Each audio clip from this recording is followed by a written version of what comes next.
Samajwadi party से विधायक और अपना दल कमेरावादी की नेता पल्लवी पटेल जी हमारे साथ मौजूद हैं। आज इनके नाम की बड़ी चर्चा रही क्योंकि इन्होंने उत्तर प्रदेश सरकार के एक मंत्री पर गंभीर आरोप लगाए हैं। बात करते हैं उनसे। मैम, क्या कहेंगी आप, क्योंकि आपने जो कल प्रेस कॉन्फ्रेंस दी की थी उस पर बड़े गंभीर आरोप लगाए थे आशीष पटेल के ऊपर।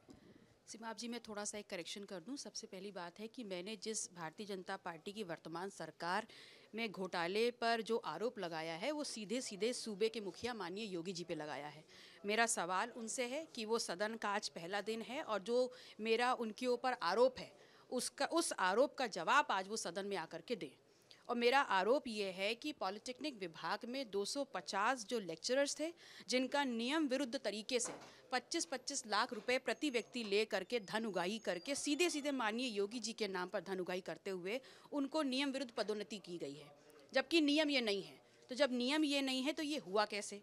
और मेरी मांग ये सीधी सीधे माननीय योगी जी से है कि आप सदन में आएँ और आपकी सरकार में जो ये घोटाला हुआ है और पिछड़ों के जो भविष्य की सौदेबाजी हुई है उस पर आप आ करके इस प्रदेश की जनता को जवाब दें। कितने लाख रुपए की वसूली की गई है, कितने लाख रुपए का घोटाला किया गया है, कुछ सबूत वगैरह हैं क्या आपके पास? देखिए, 250 लोगों का सीधे सीधे नियम विरुद्ध पदोन्नति की गई है, जैसा कि नियम है ही नहीं, और प्रति व्यक्ति के लिए 25 लाख रुपए की धन उगाही की गई है। तो इसमें सबसे इम्पॉर्टेंट बात यह है कि ये जो तमाम घोटाला हुआ है इसमें सबसे पहले क्योंकि प्रमोट ऐसे लोग किए गए हैं जो नॉर्म्स फॉलो नहीं करते, तो जो राजकीय कोष पे उस पर प्रति वर्ष मोर देन 50 करोड़ का अतिरिक्त भार पड़ रहा है और वो राजकीय कोष हमारी मेहनत की कमाई टैक्स से बनता है। तो ये जो लूट हुई है 50 करोड़ रुपए की, इसकी भरपाई कौन करेगा?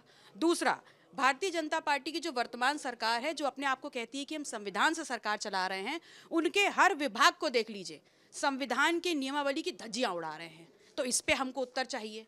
और तीसरा ये है कि जो नियम था उसके अनुसार जिन छात्रों को प्रतिभाशाली पिछड़े वर्ग के छात्र अपनी योग्यता के अनुसार और नियम पे कायम करते हुए सीधे सीधे चयनित होते, आपने उनके लिए अवसर ही लूट लिए, उनके दिए हुए अवसर लूट लिए, उनके भविष्य की सौदेबाजी कर ली। तो इन तमाम तीनों सवालों का जवाब मुझे माननीय मुख्यमंत्री जी से आज सदन में चाहिए। आशीष पटेल जी तो ट्वीट करके कह रहे हैं राजनीतिक हत्या करने की कोशिश की जा रही है।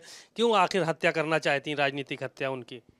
देखिए, चोर की जब चोरी पकड़ी जाती है ना, तो मैं सिर्फ इतना ही कहूँगी कि ये जो चोरों की चोरी पकड़े जाने के बाद का विधवा विलाप है और इससे ज़्यादा कुछ नहीं है।